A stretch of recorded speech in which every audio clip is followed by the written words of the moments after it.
my God, that sucks. I love it.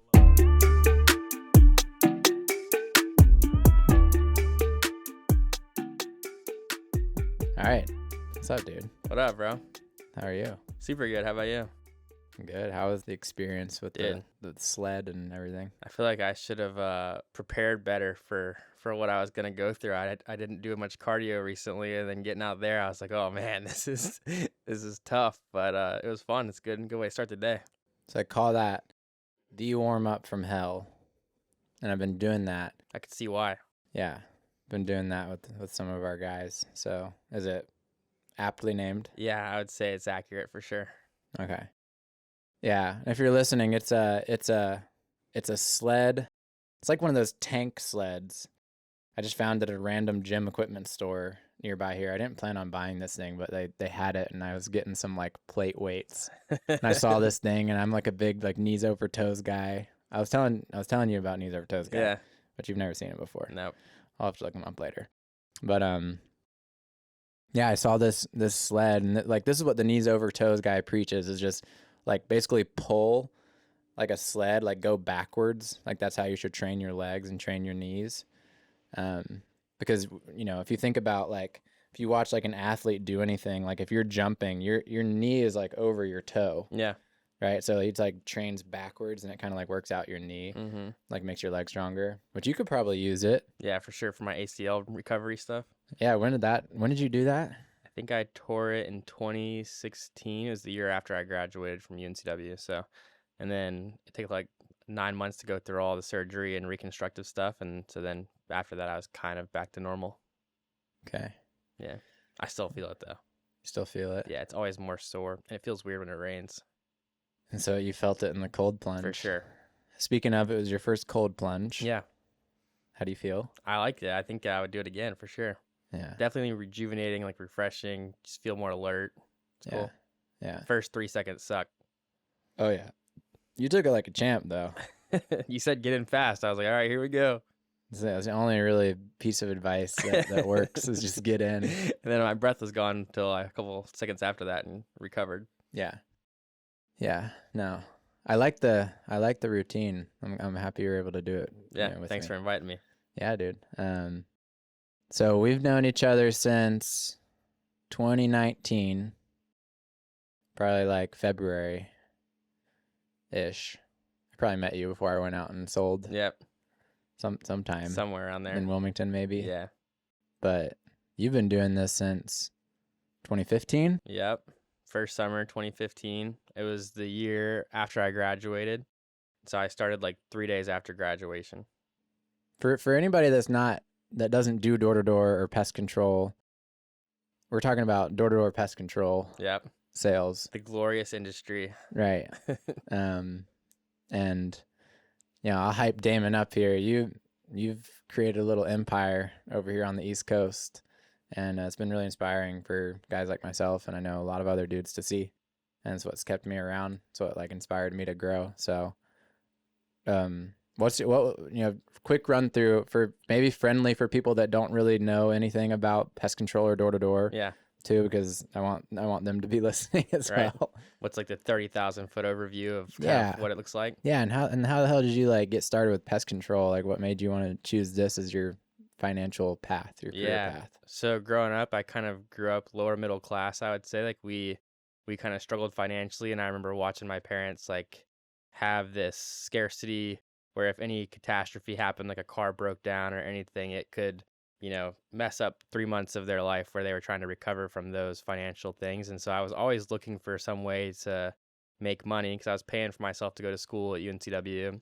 And I was always working in the summer to be able to afford to continue to go to school, in the fall. And so what did you do over the summer? You just work in restaurants? I did 9 different internships or jobs while I was in school. I sold motorcycles when I got here. I sold diploma frames outside of like... Because you raced motocross. Raced motocross growing up until my dad lost his job whenever I was probably like 15 or 16, and we kind of stopped racing at that point. And then I did diploma sales. I worked at a cell phone repair store where I helped to repair electronics and also sold accessories. And this was all like throughout school. all throughout school. Yeah, I worked at Enterprise, rent a car. I did this advertising sales job. I did all kinds of different stuff in school. And pretty much I was doing it because I had to work like 35 to 40 hours a week while going to school full time in order to be able to afford my tuition, my rent, and be able to eat. And dude, my budget for a semester of school for like spending was like $1,400, which is crazy to think about like Per that. semester. Yeah, for like a 5-month period, right? Like Jeez. that was like how much I would spend. Like I never ate out. I would only eat on campus or like make food at my house. Like I was super frugal. But it was by necessity. It's like one courtside ticket we're going to tonight. Yeah, exactly. It's crazy to think about now. But so basically going through all of that, I was always trying to find like the next thing that could help me make more. Like I went from doing, car dealership sales or motorcycle sales to working at Enterprise Rent a Car because they offered me more money. And so I was always kind of trying to figure out what I could do to make more. And one year I was at home, I was getting ready to graduate, and this girl that I grew up with, she told me she had a friend. So this is your senior year. Yeah. Senior year, you were at home during the school, like it's probably first like semester? maybe around spring break time, I would think. Oh, so it was close to the summer. Yeah. And yeah, I signed up 3 weeks before I went out my first year.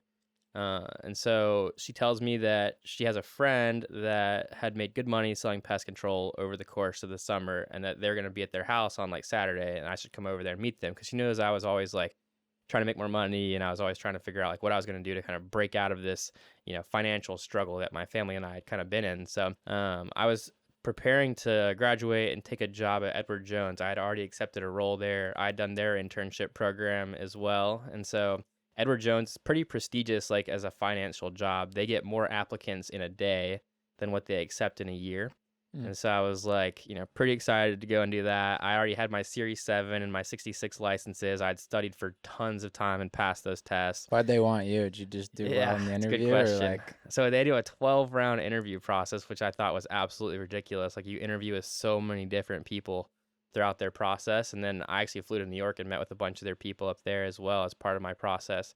And so the reason they wanted me is because I had sales skills and a lot of what they're... Like they can teach anyone the financial side of it and being able to do the numbers, but a lot of their roles are like, customer facing.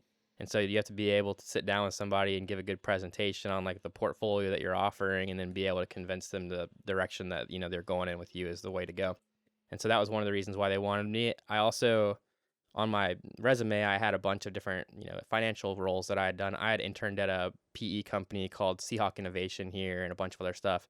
And, at the bottom, I had like some sales experience where I had sold business to business advertising. I sold like ads in the back of the UNCW student planner. That's when you worked for Ryan McLaughlin. Okay, yeah, that's how I met Ryan. Okay.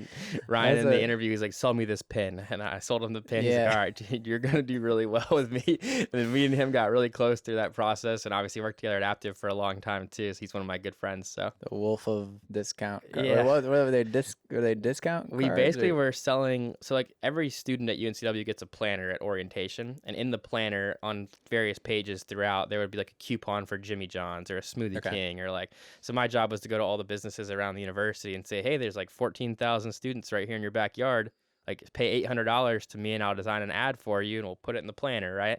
And so I was the number 7 person in the nation that summer out of about 700 sales interns doing that. And you'll laugh at this, but I made $4,700 over the course of my summer break. And I was like at the top of people selling for them, right? So nothing in comparison to what you can make at Aptive. Yeah, exactly. Barely was able to pay for my rent over the summer.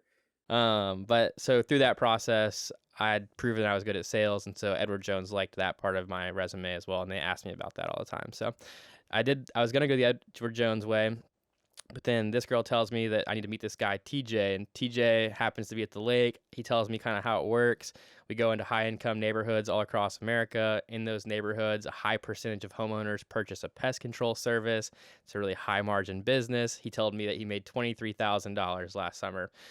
And in my mind, I'm thinking, my friend Emily met this guy on Tinder. He, is from Utah. He's just out here for the summer. I'm sure he's just trying to impress my friend Emily to be able to hang out with him. Who knows, like, how legit this stuff is, right? And so I told my dad, like, hey, I'm thinking about pushing my job with Edward Jones back after I graduate. I'm going to see if they'll let me take, like, a leave of absence before I start or move my start date back. And then during that gap, I'll go and sell pest control.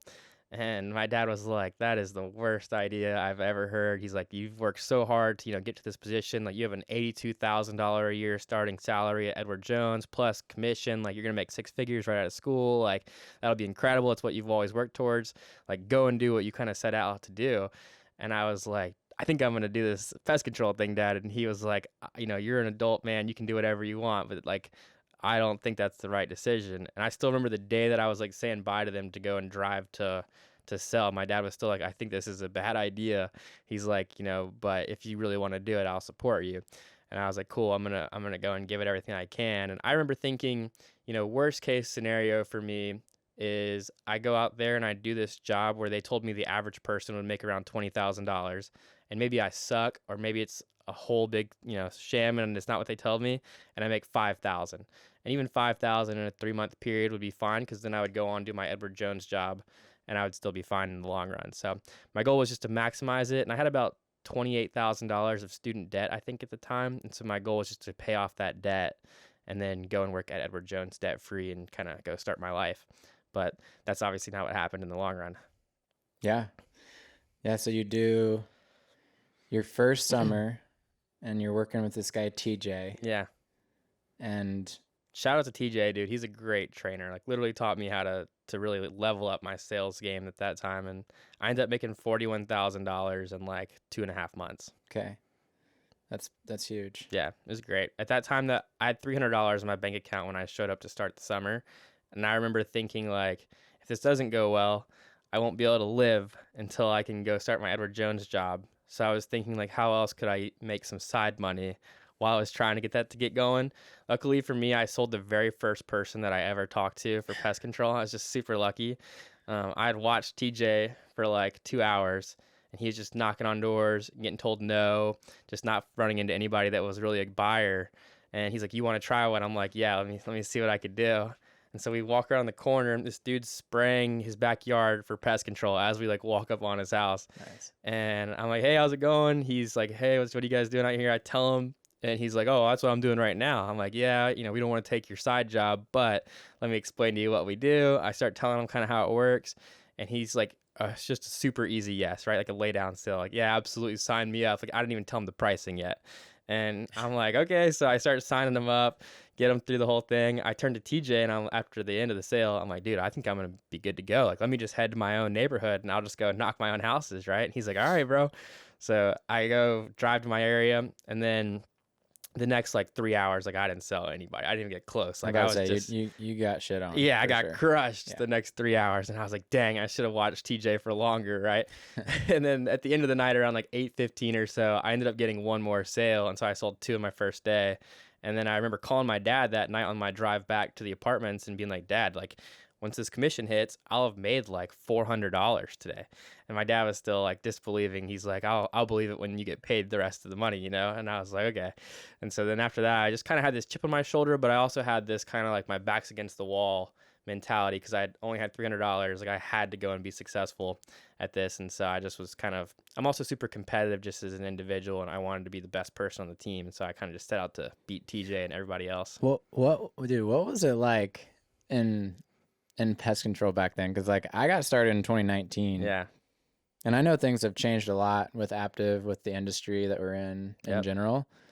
Like, what was it like being in door-to-door pest control in 2015, 2016? Yeah, I would say the only real difference that comes to my mind, I still think of it kind of as the same right now. What then. apps did you guys didn't use? We used pest routes there. So Used that was pest routes? back before like the cool technology that we have at Aptiv was available to me. So we used pest routes and Sales Rabbit. So same stuff that's still out there today, but it probably wasn't as refined as maybe as it is now. But I mean, it's really similar. I was on a really small team. It's like me and 11 other people.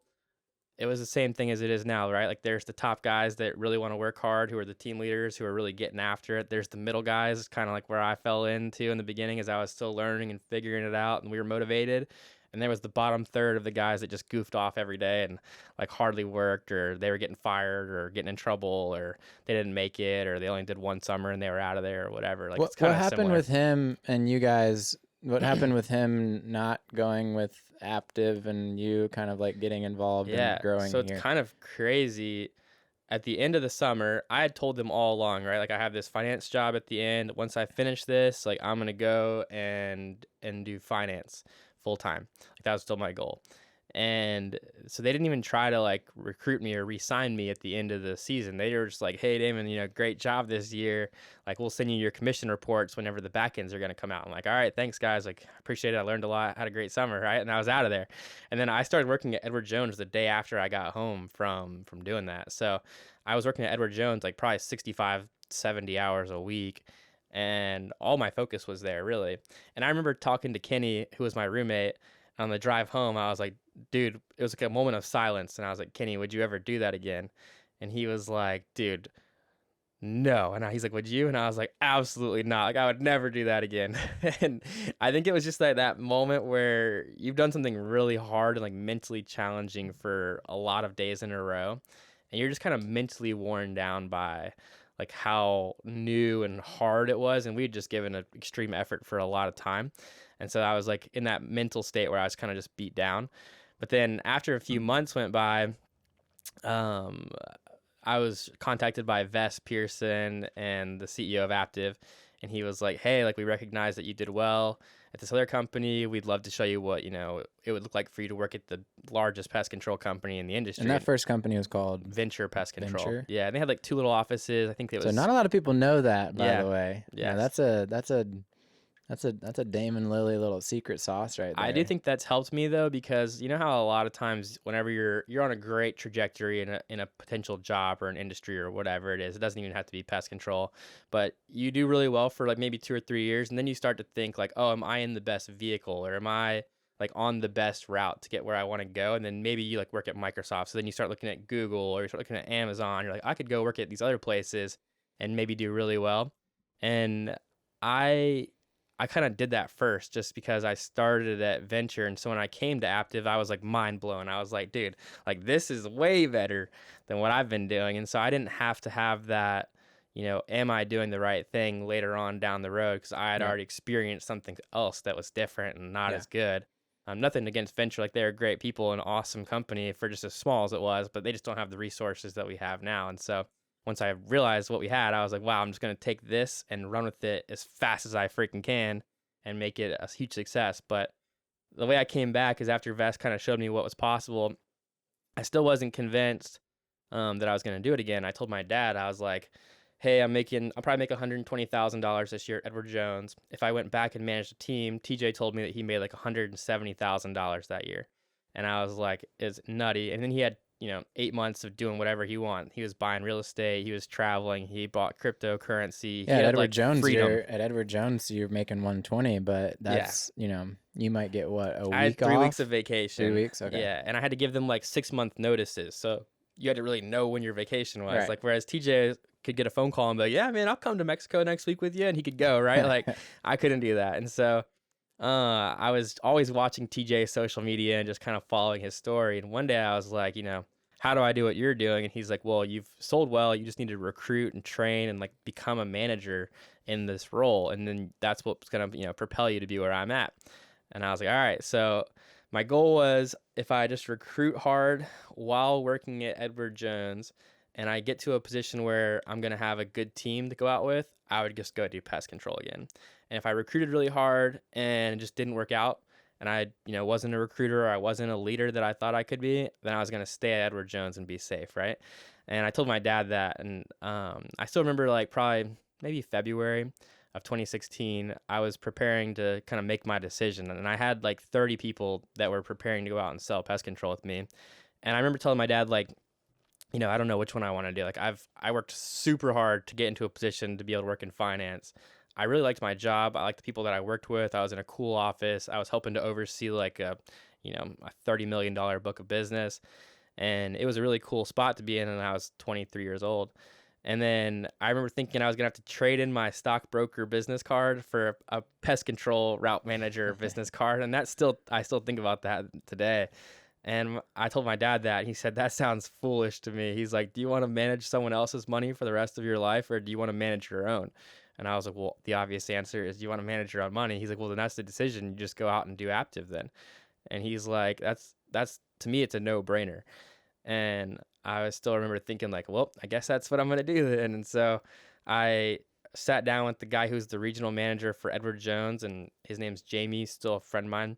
And I told him I was gonna leave, and at that time I was the number one first year hire for Edward Jones, like nationally. And he was like mind blown. He was like, dude, I cannot believe that like our number one guy is gonna leave here and go do pest control. He's like, pest control? What can you do in pest control? Like he had no idea, right? And so he told me at the end, he was still in disbelief. He was like, Damon, if you ever want to come back here, and I have a feeling that this might not work out. When it doesn't, you're always welcome back at Edward Jones. Like, we'd love to have you back. And I was like, thanks, Jamie. I really appreciate it. And I still see him at Landfall Country Club all the time, and he's still super nice to me. But obviously, like, he still jokes with me. He's like, you ready to come back? And I'm like, no, I think I'm going to stick it out here. So that's kind of how I got started in it. So, first of all, was it just seeing TJ that was like, this is like really appealing? Like, what else did you see? Like, why? What was like so appealing to you? I'm so curious about like Yeah. the lifestyle and like maybe like doing your own thing. Was it just like the travel, or you said your dad mentioned managing other people's money versus your own. Like, Yeah. I know you're an ambitious dude. You had to always kind of have that like do your own thing kind of drive and like create Yeah. your own path, blaze your own trail. I feel some of that in myself. I know it's really strong in you, but like, was it just seeing him and him traveling? Like, what made you really like jump that ship? Like, Yeah, ultimately, I've thought about that a lot. My mom says that I used to make like business cards for fun growing up. Like I would be on the computer and she would see me and be like, "What are you doing?" And I would be like making my own business card like templates. Just like I was 12, I couldn't work even. And so I definitely think I was always kind of like forward thinking. Like I wanted to get to that place where I had a freedom or like a financial security that I just didn't see growing up. And so when I saw TJ having like the epitome of freedom at 24 years old, right? Like $170,000 at that age is like unlimited money almost. He's traveling and doing whatever he wants. Like I remember he stayed in Hawaii for a month, then he went to Mexico for like 3 weeks, and he was just like still buying real estate while doing that. And I was like, dude, TJ is doing things that I thought I would do at 50 years old, at 24 years old. And I never thought that I'm a super creative person. I still don't. I am just someone that can recognize somebody doing something well, and I can mimic that, and then I can do it for more hours of the day. And so I was like, I'm just going to take all that I can from TJ. I'm going to use the same wheel that he's already found that works. I'm just going to roll that wheel way faster. Like I'll get that thing going for more hours of the day, and it'll accelerate what I can do here. And so that's kind of where my idea came from. The reason that I wanted to do it, I guess, is I was just always trying to like pull myself and my brothers and my parents out of like the financial stress that I felt like we were under. And so I felt like this would give me a faster way to do it. And at Edward Jones, like my brothers couldn't come and work there and, be successful. Like even if I got them an interview, there was a very slim chance they'd ever get a job there, right? Whereas here, like I could hire them, I could train them, I could oversee them, I could help push them throughout the summer. And they were really bought into that idea too. And so that kind of helped influence me as to like why I wanted to do it again. And it's been really cool. Like my dad has worked here for years. My 3 little brothers have worked here for years. And it's been like not just a financially life-changing event for us, but like it's made us really close too, even closer than we already were growing up, because like we've spent the hardest days out in the summer, like where you're like literally on the verge of tears because like it's just not going how you want. And the best days where like you hit your goal at the end of the year and like we're shaking champagne with my dad and like that kind of stuff is just super cool to think back on some of those moments that we've had just coming through the process of all of it. Yeah, 100%.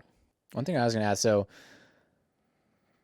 175, you see this guy make 175, and then you're like, I want to pull my family up and like hire my little brothers and get your dad to freaking quit his job at Pepsi and come work with you. That was one of the scariest days. And like, well, I want to ask about that, but so did you see what TJ was doing making 175, and with your ambitious forward thinking brain, were you like, yeah, I can do that and I can turn that into like 400, 600, 800? Like what made you think that was possible? Or did you think that was possible at first? I don't remember ever thinking about that back then. I remember thinking like, okay, if I'm making 120K at Edward Jones this year, if I divided that in 4, that would be like what, $40,000 that I would for sure have to make during the summer to make my It'd be time 30, the same. so that goes to show that Yeah, you definitely 30. didn't, you didn't pursue the Yeah, good thing I the stayed out of math finance, right? career route. Yeah, communication studies major, not finance. So then, so then the idea was like, as long as I make 30,000 over that period of time, then my time was kind of worth the same thing as it was at Edward Jones. And I was like, I for sure know I can make more than 30,000. I already made 40 in 2 months. If I just extrapolate that over 4 months and I got better, hopefully, then I would make 80 to 100. So I already knew I could make that on my own sales. And then I'm thinking, if I have all these guys that are around me that want to do it, I'll be more motivated. They're going to push me. I'll be competitive with them. I don't want any of my friends to come out there and beat me. And so then I was like, I'll be in a pretty safe financial place. I never thought like it would turn into what it has back then, I don't think. That year I made $221,000 leading a team of like 38 people. Year 2. Yeah. And I was 24. I was 23 when I started that summer. I turned 24 in August that summer. Your brothers, were they all working for you? Just Ryan was with me that year. And so Ryan and I and 38 of our closest friends up in Washington, D.C., and we worked super hard all summer, and I made $221,000. And I think that's when it kind of clicked for me that like this could be a real career and I could really like accelerate this. And I remember that was like one of the first times I remember looking and seeing like, okay, there's division managers, there's region managers, there's like VPs, like there's levels I could really grow into if I push myself. And that's when I kind of was like, all right, I'm gonna elevate this. And so that's when I So took it after really year 2, seriously. you make over 200 grand as a 24 24 year old, and Yeah. you're like, yeah, this is about to be big. I remember thinking back, like I had $300 in my account and thinking like, when you look at your bank account on your phone or your computer and you see $300, like it doesn't give you a lot of confidence that you can really do whatever you want that day, right? Like I remember thinking like, okay, I can't do this. Like I remember having to turn down my friends to go to dinner many, many times because I couldn't afford, $24 for me to go eat out. And so like I would go to dinners with people sometimes and just sit there and not order food and say I wasn't hungry, even though I was, because I legit couldn't afford to eat with them, And so like I then have $200,000 in my bank account, and I'm like, holy crap, like I was in a completely different, realm. And so then I had to start going to upgrade my mentors. Like I had to start finding people that had done more than me and that were doing more than me so I could learn from them. Kind of back to my same thing about reinventing the wheel. Like I had to find people with different wheels that could show me how to use their wheel to do what I wanted to do next. And so that's kind of how I got into the real estate thing. Faster. Yeah, I can roll a wheel. I just got to find a good one. And that was the year I called my dad. I'm like, Dad, I made $200,000 this year. Like, I know you've been working at Pepsi for a few years, and like it's going fine, but like I really think you could come and make more money here. And I'm like, come work with me. Like, I'll do everything I possibly can to help you kind of break out of the the financial stressful role of working at Pepsi and be able to start creating some savings for yourself. Like, I'll help you get some investments with Edward Jones kind of going for yourself, and we'll really like help you roll this so you can retire faster. And so the day that he quit was one of the scariest days for me because I was like then thinking, dang, like we really got to make this a success now. Because that was after year 2? Yeah, Dad came with me year 3, and I have a video still of my Snapchat history that I see every year, and it's me dropping my dad off, and he gets out of the car and starts walking to this first house, and I'm like videoing him through the front of our car, and I sent it to my mom, and I was like, let's hope this works. And I still remember thinking like just that feeling in my chest of like the stress that comes with thinking about the pressure of your dad being successful or not, and the dynamic of me having to help train him and help him, and it worked out really good. He went on to sell really well, and he made I think 90,000 or 70,000 that first year. Yeah, 70,000 that first year, and then he's made a 6-figure income pretty much every year after that. Yeah. Yeah. I mean, being a Lilly is a good thing in pest control. So it's good to know somebody like you. Yeah, I appreciate that. Much less share blood with you. So that helps. Comes with a lot of added pressure, I think, too, though. True. So that's year 2. Make great money. Now you got your dad quitting Pepsi, coming to work with you. Your other brothers join after Yeah, year so they 2? were, I think Braden was like 17 that year. So Okay. he started knocking when he was 17, which was my 3rd year. Austin and Braden, I think, started at the same time. And then we kind of got going after that. Where did you go your first couple of years? So it was Charlotte for venture, Okay. and then DC, and then Your rookie year at Adaptive DC. and then Pittsburgh, and then Pittsburgh again. But I also had a team in Kansas, so I went out there and visited them with Who was in Wyatt and Kansas? Daniel and Kyle. Was that all those Ferris's guys. first year? Daniel's first year was my second year. I still okay. remember he was this long-haired kid with a broken arm when he came to the meeting. And I was like, let's see how this guy does. You know, a huge smile. And I was like, he was just full of energy. But he came to every single training with a notepad and took like meticulous notes. And that's obviously what helped him go and be super successful. But yeah, that was his first year. And then after that, it was Jersey. And then I loved Jersey. So we went back to Jersey again. And that was kind of the last year that What was this? Jersey was probably my 6th year. I had an apartment in Jersey, but I was still traveling and visiting the rest of the teams that summer. And I was going to say, because that was yeah, Jersey. You were Your here the 6th year. my first year in Jersey. I think it was your first year. Okay. So 2019. Yeah, and then after that, then I've just been home base Wilmington, and then going and visiting all the teams throughout the summer. Yeah. You've gotten lazy. Everyone says that until they go and do the travel. You'll see this year for sure when you go and do all the travel, some more than you already have. It's definitely a grind. Nah, I'm messing with you. I know. It's a lot. Traveling takes it out of you, bro. Yeah. Much less like, landing in a different city, getting in a rental car, putting on a knocking polo, and going and talking to some random homeowners, and you have no idea what they're like in this new state, and you forgot, and you haven't pitched in a week. Yeah, a week.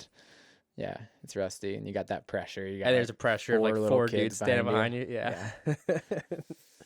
That is fun. Yeah, that'll be this year for me. It'll be Yep. interesting. But yeah. So this is what I think is crazy is from year 2 starting to be a big financial year for you through current day, you've grown your income a lot. And I know, like, what I think is really interesting in this industry is I think it's really apparent who works in the off season. And I had a dream about this last night. It was really weird. I literally had a dream that I was like with you and all of our other like kind of leaders in like the East Coast region here. And I was like, I like woke up in my bed and everyone was in my room. And I was like telling them, I was like, guys, like the work you put in the off season, it won't show up next year. It'll show up 2 years from now. And that's like when you'll be able to tell, like, did you put in that work like a year and a half ago during the off season? It's funny you're teaching that lesson in your bedroom. So really weird. I just like woke up sleepy eyed and like I remember seeing like Daniel Ferris and like other guys. I was like telling them that. But yeah, that shows how weird my brain is. But I think that's super apparent, right? Like if there's one thing about you, I always make the joke about you. Like people are like, what does Damon do? Like, why was he able to like be so successful? I was like, Damon's been on his phone for 9 years. Mm-hmm. And like, that sounds like a joke almost.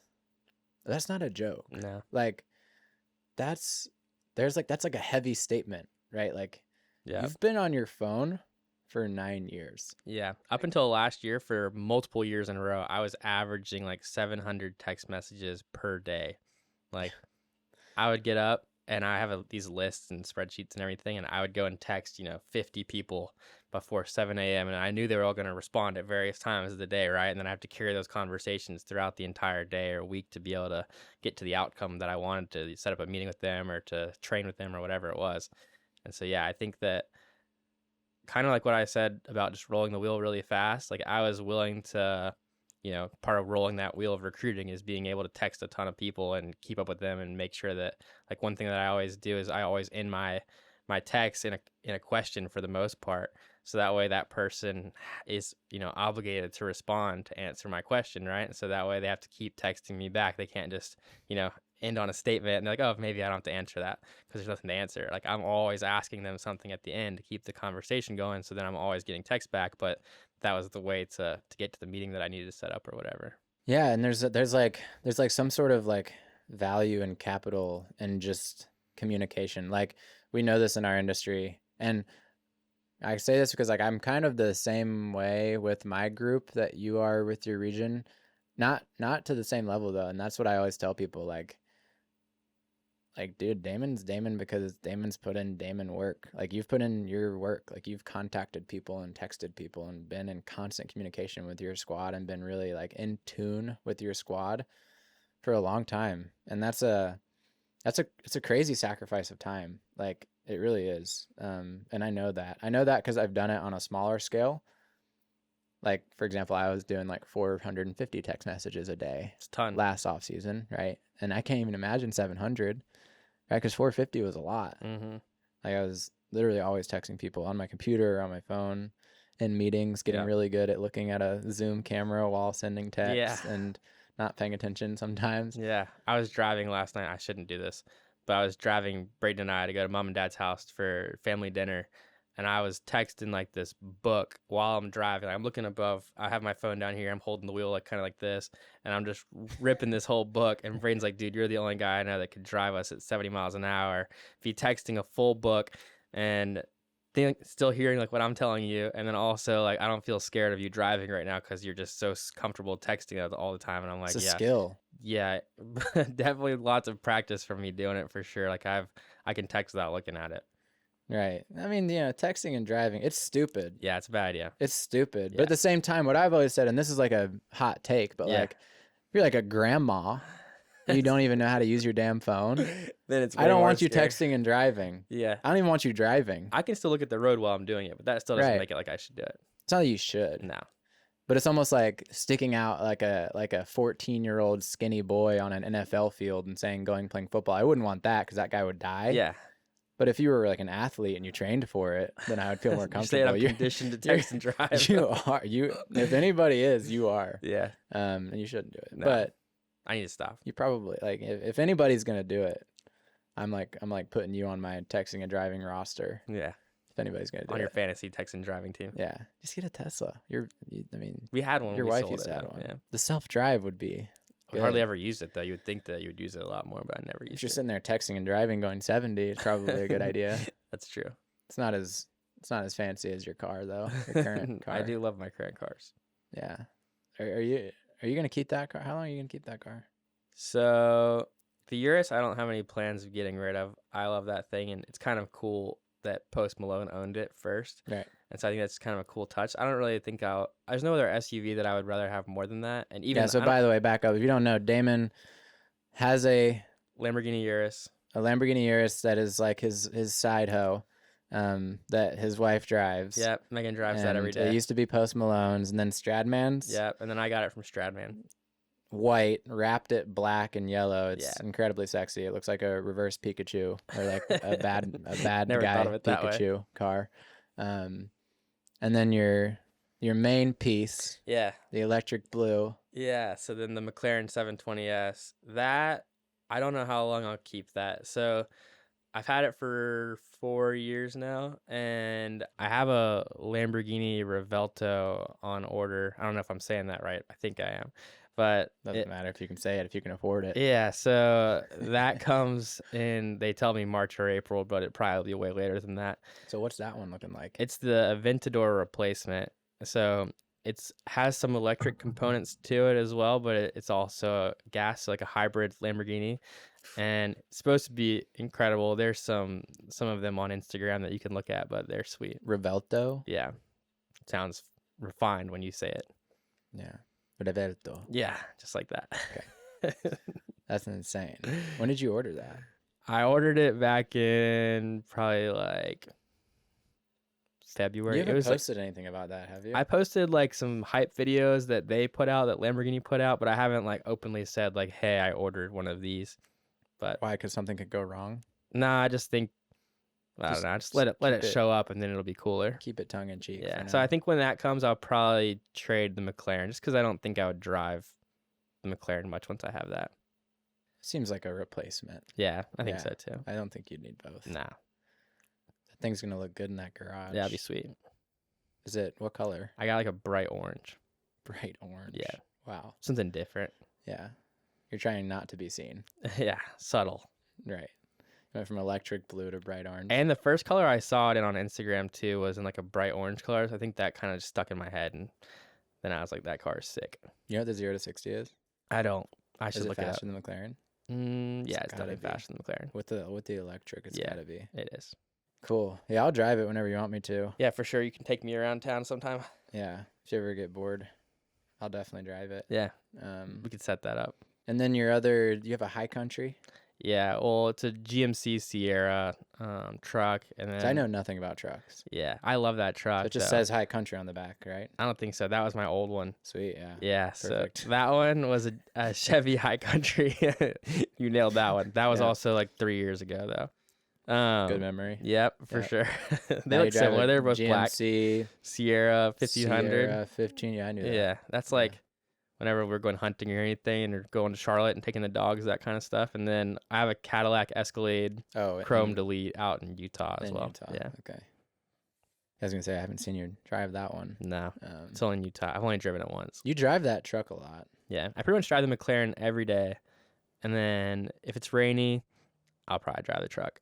See, we are the same, except I'm on I'm like an off-brand you with my cars. Yeah. I got the C8, drive it every day. Yep. People are like, "You don't drive that much, do you? Oh, it's too nice." I'm like, "Okay, I'm not gonna like have a car and not drive it." Dude, so when I had my first supercar, I was super paranoid. Like, I would never get it out. I would check the weather before I'd go. Like, is it going to rain today? Like, I don't want to be driving it if it's going to rain. And then after a while, I was thinking, like, I'm not going to keep this thing as a collector's item for forever. Like, if it gets wet, who cares? Like, I'm going to use it. Like, I'm spending all this Right. money every month. Like, I'm going to maximize my usage. And so, like, It's gonna depreciate. yeah, I no drive matter- the McLaren in the no rain matter even what. sometimes. Don't care. Yeah. Like, I was gone for a week. We came home. It was raining this past weekend. And I was like, I'm still driving it. Yeah. I can't imagine because I still love driving. I've had the C8 for 2 years. Yeah. I love it. Every time you get in there, it's fun. Yeah. It doesn't Yeah. matter. And yours is like, I'm like that's like little cousin, little Nah, bro. yours is still sick. It's still like little bro. Like the It's a tier below the McLaren, but It's it's a tier. still a pretty sweet car. there might be a couple tiers. But it's definitely A tier. Yeah, below, at least at one. least. I'm thinking about like, I just saw Sebastian Narvaez, Yeah, which got homie. the 600 LT. Yeah, that's a sexy car, Yeah, and I those are love sick. it's like he got it like white-ish. Yeah. right? Has like Off-white, some cream. gray accents on the side. I just saw that car and I was like, damn, bro, That's sick. dang. Dude crushes it over the summer, disappears for 2 months, goes to Thailand, comes back, buys a McLaren, Yeah, lives out in San Diego. yeah. He's living a cool life too. He's living a cool life. He's a hustler. I love that dude. Yeah. I met him. I kind of met him a while back, but I spent a lot of time with him on the 1 million retreat this year. Yep. Chiller. Yep. Really cool dude. Crushed it this year too. Yeah. Went to Madison, Wisconsin. I want to send some reps there. Yeah, It's it's a cool good place. market. Yeah, a lot of people buying some cool stuff. I was curious though, because now what it seems like to me, and I wanted to ask you this. What it seems like to me is now this is going into year 10. Mm-hmm. Year 10. Year 10. Yep. Wow. Old No. man. Yeah, year 10, because 15 was my first summer selling, so this will be 10 summers. 10 summers. Yeah. Because when you do the math, you always have to like N minus 1 Yeah. for the summer. Okay. Summer 10. Now you're a partner Yep. at Aptive, and the pay changes a little bit. More responsibilities. More responsibilities. Yeah. What's that been like, getting used to it? It's been cool. I feel like I was one of the people that always wanted to have more control or just more oversight of things. Like, now we're able to manage like initial service pros, which is cool. It just gives you more autonomy over being able to hire people and make sure that you have same days every day. You can manage all the routes. I like all of that. We've been really blessed in our partnership to have like good region assistants. We have Anna and Hannah, who have been next level for us so far. And before, we had like no help, so I was doing all of the admin stuff, and that's been a really cool shift. And being able to work with them has been really good for us and for all of the leaders in our region.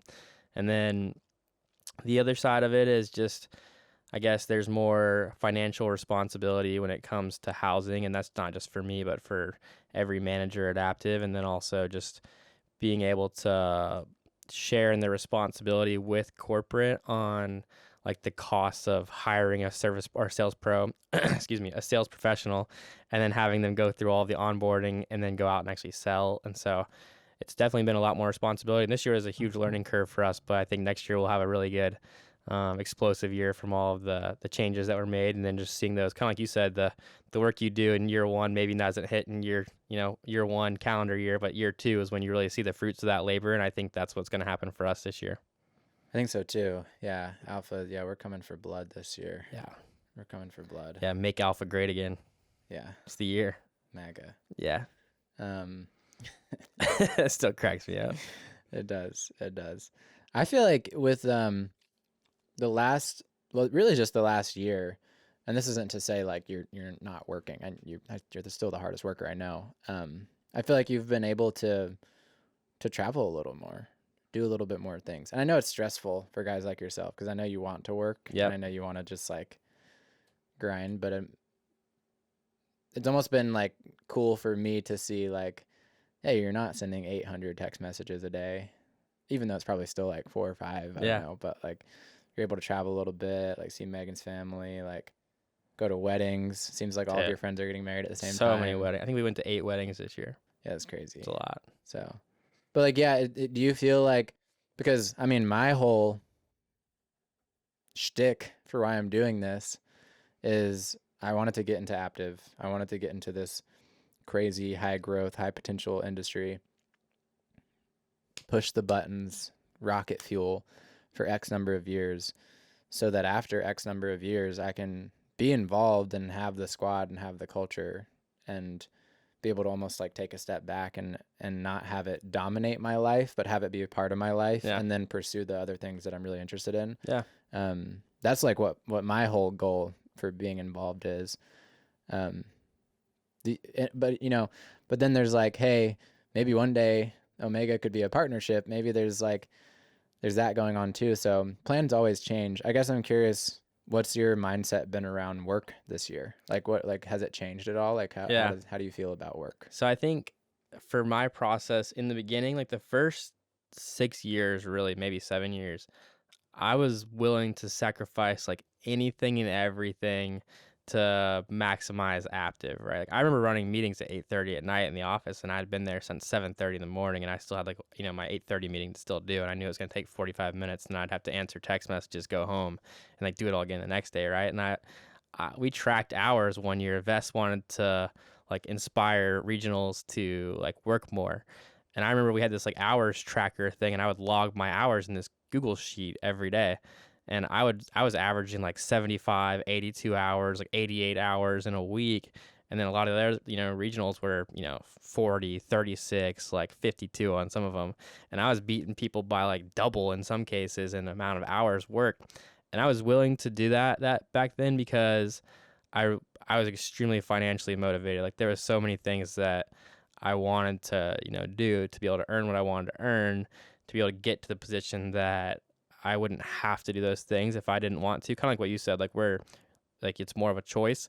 But I think along the way, after I kind of started checking the financial box for myself, like I had investments, I had real estate, I had a great income from Aptiv, then I kind of I had to find my fire again. Really, there was a period of like 6 months where I wrote on my mirror that said like, find your fire, because I just didn't have this same like drive when I would wake up. I used to wake up and be like, I cannot wait to get to that first meeting. Like I would text everybody like before, my eyes would open and I'd be on my phone like immediately, right? Like I was ready to rock and roll. I couldn't wait to get after it that day. And there was a little lull for me after I kind of checked some of the financial boxes When that was I had. that, would you say? Probably after my like 5th year, I'd made, $1 million in a year twice. I think that was the 2nd year, maybe the 6th year I made it twice. And then I kind of felt like, like I was in a great position financially, but not only that, like I could take care of my family. Like no matter what catastrophe happened, if my parents had something bad happen, like I was in a position where I could help them out. I could help my brother out. Like I could make sure that things for our whole like collective, were going smoothly. Like I was making large charity contributions. Like I was still being able to go on cool mission trips. Like I was doing a lot of things that were really important to me. And I had this like real sense of security for like the first time financially, like ever. And I think that kind of took away like that back against the wall feeling a little bit for me. Yeah, And being like kind of like broke and living in. yeah, $300 versus like a multi-million plus, like, I was probably bringing in I don't know, back then maybe $30,000 a month in, real estate income before paying debts, but still I had a bunch of money coming in from real estate, and I was trying to figure out like, how do I get back to the like aggressive Damon that was like super hungry before? And so after writing on my mirror for 6 months, like find your fire, I decided that my new fire was going to be like, I want to go and create more Damons. Like there's people that want to get to where I'm at right now. And there was people that were ahead of me when I wanted to get there that helped me or that gave me advice or that like went to lunch with me or like did things with me that helped me to, realize what I wanted to do and go actually do it. And so my goal was to like, okay, I'm going to see how many people can I help, that way. And so then it was like, all right, cool. I'm going to get really involved with all the team leaders. I'm going to get really involved with all the experienced reps and really help people go from like, okay, I have, I've done this at Aptive. Okay, cool. How can you do this? How can you do this? Like, why haven't you thought that you're good enough to be like a regional manager? Like, why haven't you thought that you're good enough to be like a division manager? Like, go and do the steps to get there, and you'll kind of, fumble through it maybe, but you'll get there and you'll be glad that you tried. Whereas if you don't, then you'll never know if you're capable or not. And so the goal now is to like, I don't think I'll ever really stop doing this, but when I look back on my life, I want to think like, dude, there's so many people that I was able to help, whether it was just in recruiting them to help give them this opportunity or help mentor them in real estate or help do the, something with their first car purchase or whatever it is. I want to just have this huge number of people that I've been able to help, through this avenue of Aptive to go and be successful in whatever it is they want to do. So that's the fire now. Nice. Yeah. I can hear it. It's good. Gets me excited. Yeah, me too. I think that's gotta be the drive, or else doing this, like working in pest control and knocking doors and stuff, like can get like kind of wear on you. Yeah. Right. And so I think it has to be for others. Yeah. I at a always say certain I don't point. do this because I love killing bugs, right? Like I do it because Right. it checked the financial box for me, and then now I'm doing it because I want to help other people do that for themselves. You got into real estate pretty quick. Sort of. So I tried to get into it quick. After my second summer, when I had made 200,000, I remember coming back, and there was an alumni of the fraternity that I was in at UNCW, and I remember messaging him and being like, hey, I knew that, he was probably 10 years ahead of me in school or something, that you had some real estate. I'd love to, start buying my own real estate. Could you like just help me? Like, can I take you to lunch kind of thing? And will you tell me how you did it? And he was actually a mortgage lender in town, still is. And I was like, Adam, what do I got to do to get my first property, all this stuff? And he starts kind of walking me through his portfolio and how he got going. And so that year I tried to get approved to buy a property, but because of the way I was doing my taxes, I was writing off, a bunch of my expenses to run my business. And I didn't show really any income to be able to go and buy a property. I needed 2 years of like good income tax returns. And so I learned that lesson. And then after that, the next year I went to Adam. I made like $450,000 my third summer. And I was like, okay, cool. Adam, what do I have to show in my taxes in order to be able to, go and invest? And I didn't even take all my write-offs because I wanted to show a big income so that I could start investing. So that was the year I bought my first like Carlton place, and that's like the townhome that I got. And then I lived there in the master bedroom, and I rented the other 3 rooms to 3 of my buddies that all worked at Aptive with me. And I lived in Carlton Place actually for 9 years, which I think I didn't really, think of it a whole lot at the time, but I remember kind of setting that up to where like I'm just going to live here until I can afford to live in like my dream house. And all I'm going to do is put all my extra capital into real estate and other investments. So that way, when my passive income will pay for my mortgage at where I want to live, then that's when I'll be able to go and do that. And so it took like 9 years for me to get to that point, but my expenses there were like basically nothing. Right. And so I was able to just funnel all my money into other investments that allowed me to kind of get to where I wanted to go. That's huge. Good sacrifice though along the way. Like, I was driving the Lamborghini Gallardo, which was a $140,000 car, and I would pull it into the, $238,000 townhouse that I lived in. And I'm sure my neighbors probably thought that was kind of funny, but the car was a great recruiting tool for me, and it accelerated my growth in business because it was like any gas station I went to, any college kid that was getting gas next to me was like, dude, what do you do for work, right? And that was an instant person that then I was able to get into the office, and it snowballed my growth for sure. Yeah, that was a big move. My State Farm guy, when I set up the insurance for it, he called my dad because they were family friends, and he was like, "Hey, Bill, Damon's getting a Lamborghini, right?" And he was like, "Yeah." He's like, "I really don't think it's a smart financial move. Like, have you tried to talk him out of it?" And my dad called me, and he was like, "Are you sure you want to do it?" And I was like, I did the math. If my payment's $2,800 a month, and I recruit X number of people, and they go and produce this, and that'll snowball, like it'll be worth it. And I'm like, it'll be a short term, upfront financial sacrifice maybe, but it'll be a long term, thing. And I think it really did help me to attract a lot of really good people. 100%. 100%. It's obvious that it worked. Yeah. I mean, at least it did something. Yeah. At least it did something. I also have a really cool sign, which people make fun of, but I put this little sign in the front of all my cars, and it says that like Aptiv, I'm hiring, in my Instagram and phone number. And I get probably 15 people a year from just those signs. Yeah, that's absolutely 15 people in our industry is gigantic. Yeah, it's like a whole team for most people. It's a whole team. Yeah. One thing real quick, one thing I wanted to ask you is you go through that lull in year 5 or 6, whatever, after 5 or 6. One thing that I've always admired about you is I know there are times when you don't want to put up with people's shit. I know that you get a lot of shit. Yeah. Because I get a lot of shit. And Yeah. if I get a lot of shit, then you get a lot of shit. Mm-hmm. You've gotten it in the past. So, like, especially during that time, say, when you're like, damn, like, I don't even know, like, what's pushing me anymore. Or even on a good day, it can be kind of frustrating dealing with people. I'm sure I've been a pain in the ass before, too. But, like, one thing I've always admired about you is it always seems like you come at it with a really good attitude. So, like, even if you're, and I could tell in the past, like in group messages with you, I've seen you get like kind of annoyed, but when you're annoyed, you don't really show it. Like, yeah, you might say something kind of like, I try to make it funny, but a little like here's what you should have done. right. Or if they're like implying something against you, you're like, look, come on, like, let's get real here. Yeah. But I've always admired that about you. Like, you're able to stay calm, stay like, look, like, we'll figure it out, like all that kind of stuff. Where do you think that comes from? And like, how have you, or do you have any like tools that you've used in the past to like calm down and view things a little bit more logically? Because I think that's something that a great leader does that like separates a great leader from somebody that's not. Yeah. So I had 2 thoughts, I guess, on that while you were saying that. And the first one is, I think I never get worked up. And I honestly don't know why or where that comes from.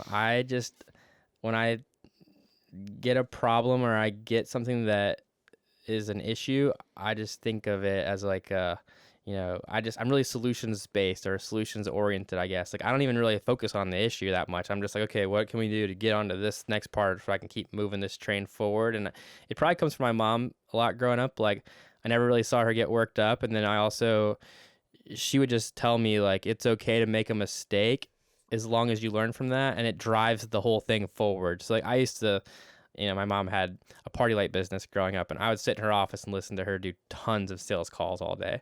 And I would be doing her, like, paperwork stuff, and I was probably, 8 or 9 or whatever. And I would just be, like, slapping stamps on stuff. And she would just be like, hey, it doesn't matter if every stamp is perfectly straight, as an example, as long as you just put them on there faster. Like, we got to get to the end faster. So I would just, I wouldn't let the stamp be perfect. I would just be slapping stamps on there just to get to the next label, and I'd have a ton of them that I have to do. And I remember thinking just kind of that little stuff probably shaped me into where, like, I was just always really solutions oriented and trying to get to the end goal as fast as I could. And then the other thing is I don't know where I heard this, but I've heard that, if you're going to lead people, and especially at the scale that we do it at, you're going to have plenty of them that you necessarily don't always get along with, or you don't always like love them. But if you just take the easy way and you cut people out, or you are mean or rude to them, or you're not patient with them, like, that's not actual leadership. That's like, you taking the easy way out. That's not leading them. And the real leader, or the real good leader, is someone that can, control themselves enough to find a common ground with that person and be able to get the outcome out of them that, you need for your business, or that they need to hit their goal. And I remember thinking, like, do I want to be the guy that just is like, oh, Robbie's upsetting me today, I'm just not going to text him back for a couple days?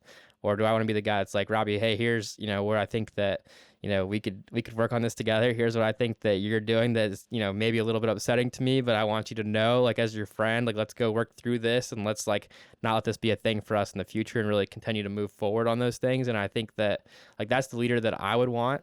And so that's kind of how I've tried to be. I don't think I'm perfect by any means, but that's the idea. What's the balance? Because here's one thing about like Alpha and East Coast that I think, we've grown faster on the East Coast. And, just to put in perspective, again, if you've never been around like the pest control industry, or door to door, Damon is a partner, a singular partner. Usually the other partnerships typically have more people. Yeah, 2 to 4 or 5 or whatever. 2 to 4. This guy is the partner. So like the single kind of like owner or run, like, I guess really owner of the business that is called Alpha, that is basically a region of pest control salespeople that produces a ton of revenue every summer. That's when we go out and put in the work for the most part, in between like March and September. Yep. So like you're, and Alpha will do what this year? What is our I would bet money that we at least do 35 million. 35 million. We'll probably do 40, but I'd say 35 so is pretty there's safe. A ton of businesses that never even touch that in annualized revenue, Yeah. right? So like, it's a big group. There's like kind of like a lot at stake, right? But now, it's a business, and like revenue per rep and being efficient matters too. So I guess once we've gotten to this level, and again, just kind of summarizing, that was like your business. And I think it's really impressive, and people should know like it's a big thing that you're doing. So like tons of respect, because you're the only guy at the top. Maybe that'll change in the next couple of years if we can get some help, right? But There you go.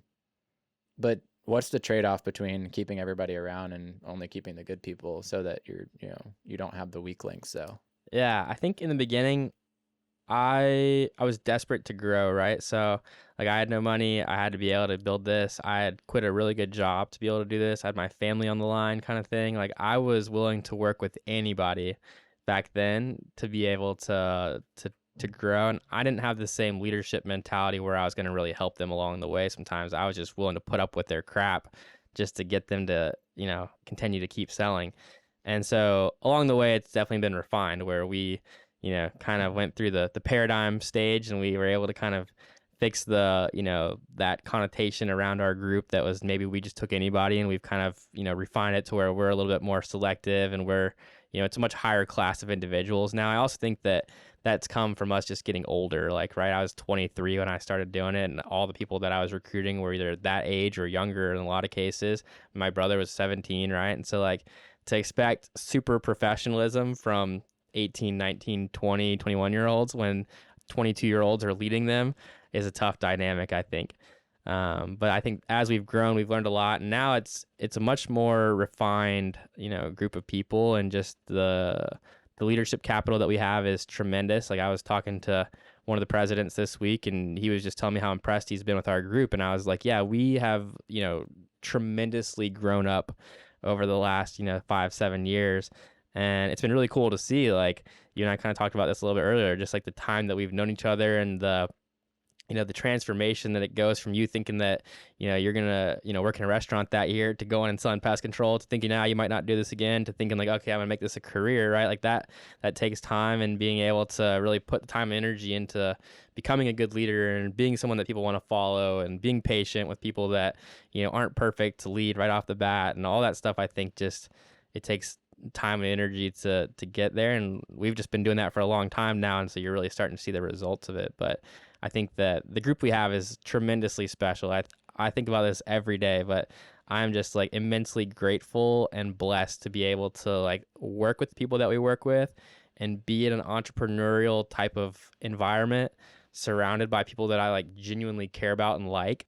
And like, where else do you really get to do that, there's not a lot of it out there. And that's like when I'm talking to 18, 19-year-olds in their sophomore, junior, senior year of college, and trying to express that, right? I like, that's like the biggest thing that I talk about now. I'm like, look, I don't really know you that well. I'm trying to express this on like an informational interview, right? But like, you got to think who you spend your time with is, and it sounds cliche, it sounds so obvious, but I don't think a lot of people actually practice this principle of like spending time with the people that are going to make them better. If you are in an office, even if you make $100,000 and it's guaranteed and you have benefits, which is, you calculate, by the way, calculate the cost of benefits and then stop calling them benefits. If your company gives you what, $10K and you have benefits, you can buy benefits yourself, by the way. Different compensation. Right. They just give you $10,000, right? You can buy your own health insurance, by the way. And it can be more individualized for what you actually want. Right. So benefits, they're cool. It's just a little more money, though. It's not really anything that crazy. If you make $60,000 and you get benefits, you're making $70K. Right. So, and that's just a guess. I don't actually know, but it's probably somewhere around there. But yeah, I mean, I try to tell people like, look, like you're spending time with people. If you have a career, if you have a job, you're spending time with people. Like you do become the people that you spend your time with. Like, and I think everybody would agree with that statement, but people don't, like you said, put it into practice. Like I can think of a couple instances where I was able to like seek out people that were doing what I wanted to do, and I did something to put me in their circle, and then I intentionally like followed up and stayed in their circle so that I could benefit from being around them, It works. I mean, you definitely get elevated by the people that you hang out with. Like you're the average of the 5 people you spend the most time with. That's a common one. And then, on the flip side, if you hang with the dog, you get the fleas, right? So, or the dogs, whatever. But it's true. It's true. And if you're in school right now, or you're out of school, or you never went to school, whatever, you're in a career that, you might make 40, 50, 60K, or even you make 100,000 and there's like some X% growth potential per year. It's like, that's awesome. But like when you're working, do you feel anything? Do you feel alive? Do you like the people that you work with? Are you working with a bunch of 50-year-olds? Are you sitting at a desk all day in a stale, dank office and not doing anything? Like, and that's just like, I think if you ask anybody logically, would you even trade $30,000 a year if you were up making 100K to be surrounded by people that you liked being around and you could travel more and have freedom of time? Again, you said most people I think would say, yeah, probably. But then like, who's willing to actually do that? At a certain point too, like the income doesn't matter. It's like you're doing the same thing in your life, once you're over maybe $80,000 a year of income. And then at that point, like, are you actually inspired by the people that you work with, or do you enjoy where you're at, or like that kind of stuff starts to matter a lot more. People just get comfortable, dude. People are just comfortable. That's our biggest problem. That's why you got to find your fire. Every couple of years when you start feeling complacent, you got to write on your mirror, like, find my fire. Some motherfuckers never find a fire. No. They probably never will. Yeah. But also, Dad told me this too one time, but he was like, hey, if everybody had the same drive, discipline, determination that you do to be able to get to where you are going to go, he's like, then you wouldn't be special either. Like, you would just be one of the rest of everybody else. Because I was frustrated that a lot of the guys that, I had recruited that first year just didn't care as much as I cared. Like, I cared more for them than they cared for themselves, And so, like, I was voicing that to Dad, and he was like, hey, the reason that you've been able to do a lot of the things you've done is because of that. It's like, feed that, but you can't expect that from like everybody. That's kind of what makes people special. It's true. Now we got to wrap up here soon, but had a couple more questions real quick. So first of all, you're multi-millionaire, got a lot of real estate. You've done all this through making money, selling pest control and helping other people do the same and helping other people become better leaders and lead teams and stuff like that. So you've done a lot, but no offense, you're my boy, but like we're nothing special. Like, you're not like some physical specimen. You're not like you said, the most creative person in the world.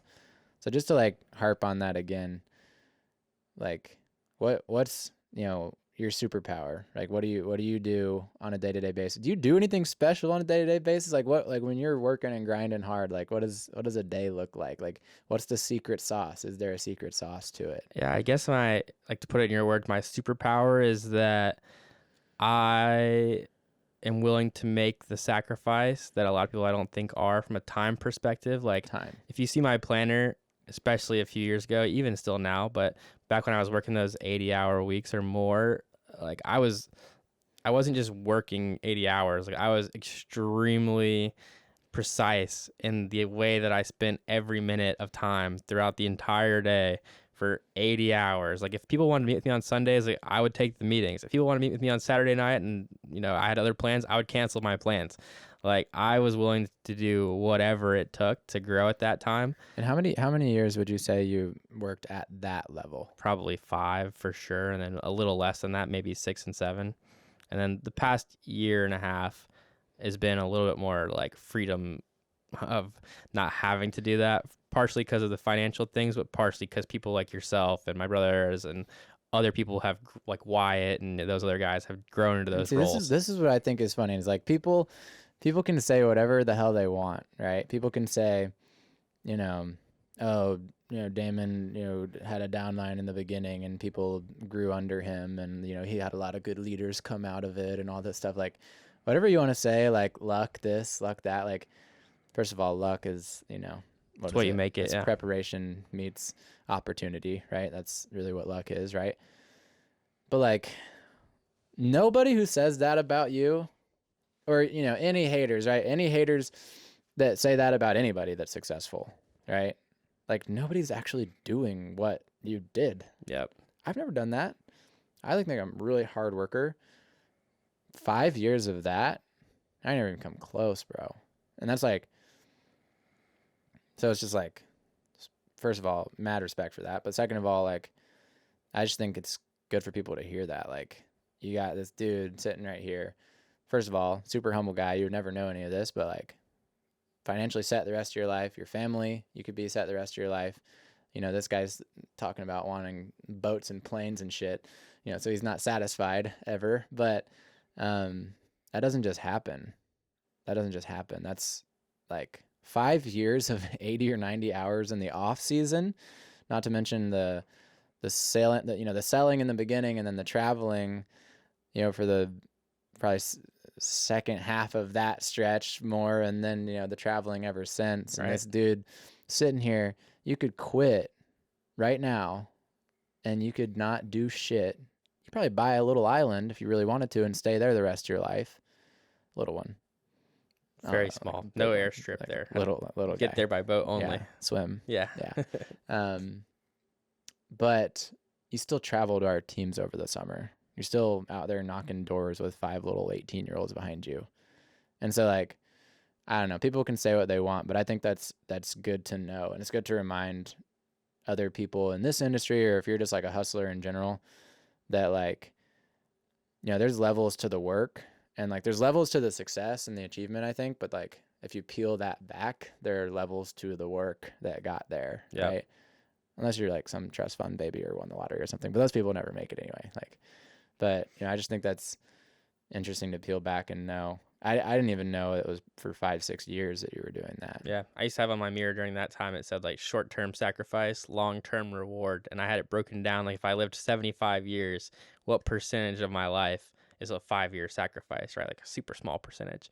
And so I was like, I could sacrifice for that. Yeah. I did that on a meeting actually a month ago. Chunked a life off into like, just like 1 year little chunks on like a little meter chart, and then blocked like a few off.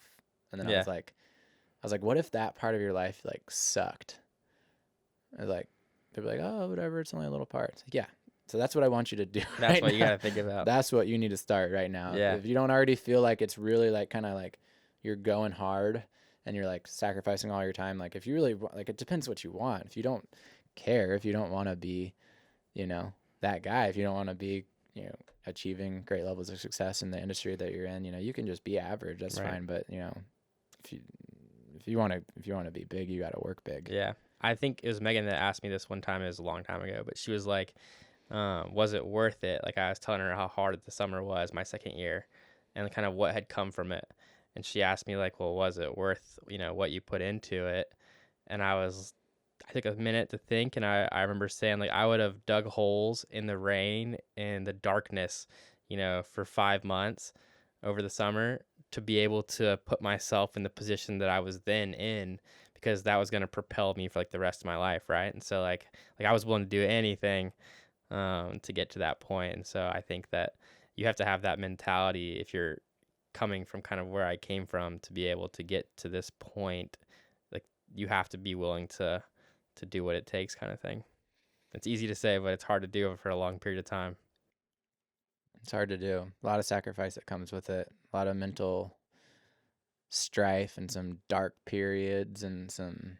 Yeah, you're mad that you're missing stuff. Like you're upset that your friends are doing fun stuff that you're not. Like definitely stuff like that will come. Yeah, the what the hell am I doing type of feeling, right? Yeah. Okay, so last thing I wanted to ask. So now you're the ripe age of 31. 31. I'm old. Yeah, it's relative. Yeah. Compared to me, old man. Just kidding. 31. How many doors of real estate do you own? I believe it's like 111 doors. It's like 33 million in like cumulative value. Yeah, not bad. Start. Yeah, it's a start. You could call that a start. Yeah. It's a big start. Yep. And that brings you some monthly income. Yep. Yeah. Did you have good figures on that? Yeah, right now? I'm helping to develop 21 townhomes in Spartanburg right now. Once I finish that and we get our office fully renovated and leased up, it'll bring in like 135,000 a month. Okay. And the net on that is like probably close to 60,000 after paying all the mortgages and expenses and everything. So it could make me about $700,000 a year if expenses and things are pretty under control. Okay. But that's still a couple months away once we finish all those projects that are underway right now. Yeah. Living in a extremely nice house, by the way. Your Thanks. house is absolutely gorgeous. Yeah, I know. It's a dream to wake up there, dude.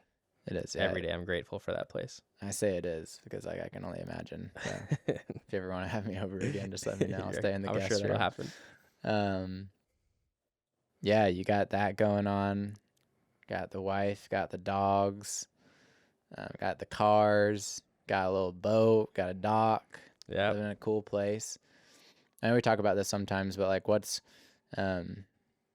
materially or like that fire, I'm curious, like kind of my last question for you is like what's next? What do you want now? Yeah.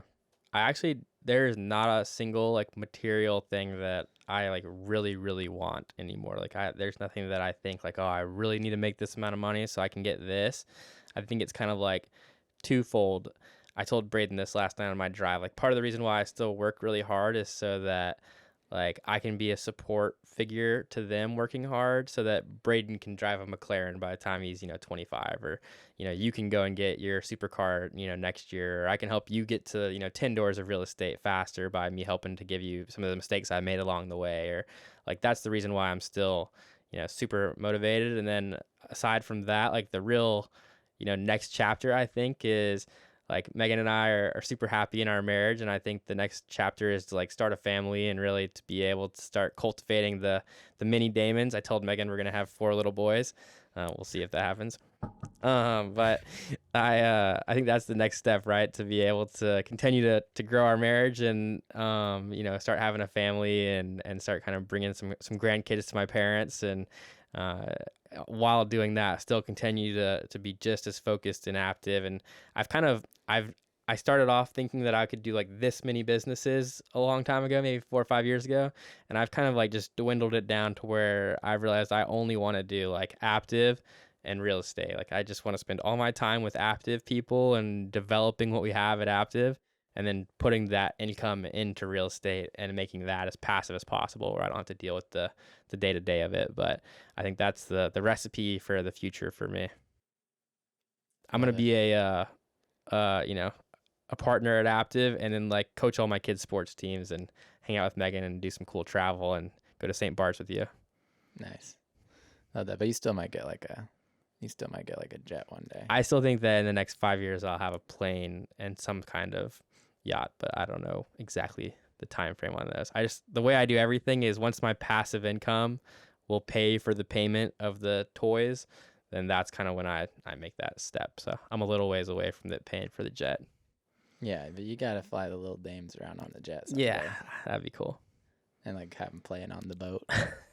Yeah, Have them open the drawbridge. we could still charter before we sure. own, but True. Well, yeah, I just wanted to say, you know, I always say this, dude. I always talk in my interviews when I'm like interviewing kids about coming to work with us. Like, definitely like the main inspiration of mine to start off in this industry and like keep going and push. So, you know, I'll say it from me, say it from the heart. I know it's the same for a lot of other people. Like, you've definitely succeeded in that goal of being that guy that a lot of people can look to and like push and stick around and work for this company. You've had like an immeasurable value to this company just by attracting people like the guys in my group are such good people. And, you know, a lot of this, none of this would be here without you, obviously, but a lot of the continued growth and a lot of like my inspiration and a lot of guys in our group's inspiration wouldn't exist without you still putting in the work. So I guess just to validate that, you know, it all hasn't been for nothing, and continuing that I know has been really inspirational for a lot of people and changed a ton of lives. So I appreciate that. yeah, thanks. It means a ton coming from you, and I look up to you in many ways as well, and I'm excited to continue our friendship and keep working together as well. Hell yeah, dude. Last thing, what's a YouTube channel, Instagram? How can people find you? How can people look at your content? So my YouTube channel is super easy. It's just Damon Lilly. Lilly is Lilly. And then my Instagram is at Damon Lilly _ DAMON. Yes. LILLY _ That's it. for the Instagram. The YouTube is just Damon Lilly. That's it. Any other things that you need us to check out? Now, if you find those, my Any link tree books? is in my bio, and then Okay. you'll see all the other stuff on there. My website and stuff's in there. All right, dude. Thanks. I appreciate it. Absolutely. Left it- Likewise. Thanks for left- having me on, bro. Let's go sit courtside at the Hornets tonight. Let's do it. All right, bro.